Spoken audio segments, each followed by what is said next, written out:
Topic News avec Franck Ramarson, directeur de publication du groupe Ultima Media, comprenant les journaux Les Nouvelles, Darach et Courrier de Madagascar. Mesdames et messieurs, bonjour. Bonjour Franck Ramarson.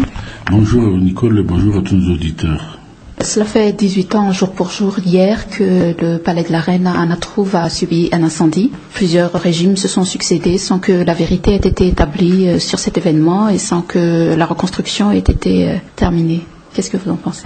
Il faut d'abord dire une chose, c'est que le palais de la Reine est vraiment le symbole de la souveraineté nationale. Vous vous souvenez bien que en 1958, lors de la proclamation après le référendum de la Première République, le général de Gaulle avait dit au palais de Mamache sur le Vatmachen un grand discours qu'il a prononcé en disant « Voilà, je vous rends votre palais de la Reine qui est symbole de votre souveraineté nationale ».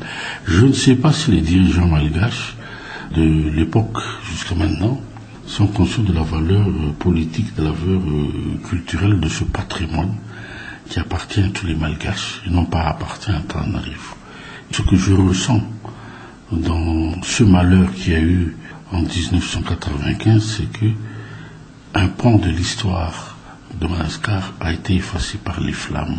C'est-à-dire donc qu'on n'a pas eu conscience après qu'il fallait reconstruire le palais, qu'il fallait donner une reluisance du passé pour que tous les enfants de ce pays viennent se recueillir dans ce palais, viennent voir, visiter quelle a été l'histoire de la royauté malgache. Et aujourd'hui, donc, je me demande si les futurs dirigeants aussi vont occulter cet événement, mais d'après ce que j'ai entendu, d'après ce qu'on nous a informé, c'est que il reste maintenant, puisque la reconstruction n'a jamais été terminée, il reste 20 milliards d'arrières à trouver de nouveau pour que le palais refonctionne à nouveau et on verra ce que le prochain, je dirais, régime va donner pour que cette, je dirais, fierté nationale que l'on doit retrouver dans la reconstruction du palais. Je vois aussi que depuis donc 18 ans, on n'a jamais retrouvé qui était le commanditaire de cet incendie. Et pire encore, il y a 2 ans, le chapeau de la Reine a disparu et on l'a remplacé par une copie sans que les enquêtes aient abouti à quelque chose. Donc là, je crois que là aussi, il y a des responsabilités étatiques qu'il faut établir puisque ça dépend du ministère de la Culture. Il faut donc sanctionner s'il y a eu donc du travail qui n'a pas été fait jusqu'à maintenant concernant donc cette disparition. Parce qu'il est quand même pas normal que dans un palais qui est soi-disant bien gardé, un bijou, je dirais un bijou parce que je considère ça comme un bijou de cette valeur, donc disparaisse et soit volé sans qu'il y ait aucune enquête sérieuse pour trouver donc les malfaiteurs. Et enfin, ma remarque, c'est que aujourd'hui, il n'y a pas eu une commémoration digne faite par, je dirais, les dirigeants pour conforter, je dirais même sensibiliser la fierté des nationaux face, je dirais toujours, donc, à cette catastrophe ou de cet incendie qui a ravagé donc ce palais. Donc moi je pense qu'il y a quand même une certaine irresponsabilité de la part des dirigeants actuellement. Pour les prochains dirigeants, il y a aussi beaucoup d'autres priorités, la sécurité, le social, donc la reconstruction du palais de la Reine ne sera peut-être pas encore à l'ordre du jour pour le prochain régime. Il faut d'abord préserver l'unité nationale, parce que le palais de la Reine, donc le symbole de l'unité nationale, de l'indépendance et de la souveraineté. Puis il faut donner aussi la confiance. Donc je pense que la restauration du palais de la Reine doit faire partie des priorités pour remonter le moral et la cohésion donc du peuple malgache. Moi je crois que c'est peut-être là que c'est la différence entre nous les Occidentaux, parce que les Occidentaux, ils entretiennent bien leur patrimoine, surtout leur patrimoine historique, et que leur histoire ne s'est jamais perdue dans les dédales et dans le méandre donc de certaines criminalités, notamment donc dans la destruction des bâtiments, dans la destruction donc des palais. Est-ce que vous croyez que si demain on brûlait le palais de Versailles, ce ne sera pas une priorité pour le régime? Non, c'est pour ça que je vous dis, c'est cette notion de responsabilité, cette notion de patriotisme qui manque réellement peut-être à nous malgaches, surtout à nos dirigeants, pour faire savoir qu'il faut que l'on ait des preuves matérielles et tangibles, que l'on ait vraiment des hommes d'État, que l'on pense réellement à la vie de ce pays et en premier lieu donc au symbole de la souveraineté nationale.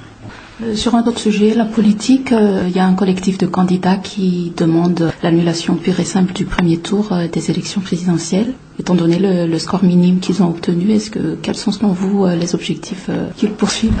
Vous dites score minime, moi je dirais score minable, c'est différent. Mais ce que je voudrais quand même faire remarquer à ce collectif de 0%, c'est que c'est bien eux qui ont défendu la tenue de ces élections. C'est bien eux qui ont défendu qu'on élimine les 3 candidats. C'est bien eux qui ont fait des pieds et des mains pour que ces élections se tiennent dans les normes et tout. Et maintenant, quand on récolte les résultats qui sont catastrophiques, on demande une annulation. C'est vraiment pas sérieux. Et puis on voit maintenant que ce sont des hommes politiques en retour d'âge qui n'ont plus aucun avenir. Et je vois mal la CES, qui est composée quand même de gens nouveaux, des gens d'une certaine génération, plaider en leur faveur. Ce serait aussi irresponsable. Puis, comment voulez-vous annuler une élection où il y a un taux de participation de 61,2% maintenant? Donc ça veut dire c'est se foutre, comme on dit, de la population malgache, même s'il y a eu des imperfections. Mais il y a quand même eu 62% de la population, des inscrits, qui sont venus aux urnes participer à cette élection. Donc si on était à 25-30% de taux de participation, ça aurait été encore concevable. Mais à 62%, ils sont 18 à 0%.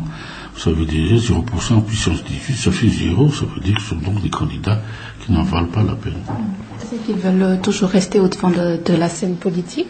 Peut-être, ils veulent toujours être au devant de la scène politique. Et comme je vous ai dit, c'est la même chose pour les membres du CST qui voulaient réviser le code électoral entre les 2 tours. Mais vous savez très bien que la pratique de la politique n'est vraiment pas la même pour tout le monde et que c'est le sens de la responsabilité qui manque à beaucoup. Et je regrette réellement que l'on tombe aussi bas, mais on voit aussi quand même quelle est la valeur des hommes politiques maintenant, en voyant donc ces gesticulations dans les médias et pour se faire voir que donc on est important. Malheureusement, le verdict des urnes leur donne tort. Il y a aussi des requêtes en disqualification. Est-ce que vous pensez que ces requêtes pourraient aboutir? Moi, je vais vous dire une chose, c'est que s'il y a des preuves tangibles, comme dit le professeur Koutman, et puis certains juristes, pourquoi pas? Mais tout dépend de comment le CES va traiter ce problème, parce que c'est peut-être inédit et une première dans les annales de la justice malgache, surtout dans la justice électorale. Mais je pense que on pourra voir d'ici quelques temps s'il y a réellement une impartialité de la Cour électorale spéciale, si ceux qui ont porté plainte, ceux qui ont mis ces requêtes ont vraiment des preuves matérielles de ce qu'ils avancent. Et moi je pense que si on a des preuves matérielles, je ne vois pas pourquoi on ne va pas accéder à leurs requêtes. Donc je dirais encore une fois, la justice malgache est sur la sellette en disant que est-ce qu'ils vont trancher en toute indépendance. C'est là est la question, et qu'on espère qu'il y aurait donc une certaine honnêteté intellectuelle de tout le monde dans cette question de disqualification. Donc que chacun apporte ses preuves, et ces preuves existent, que la Cour donc les met en valeur. Voilà. C'est la fin de notre émission pour aujourd'hui. Merci et à bientôt, Franck Amarsin. Merci Nicole, et à la prochaine.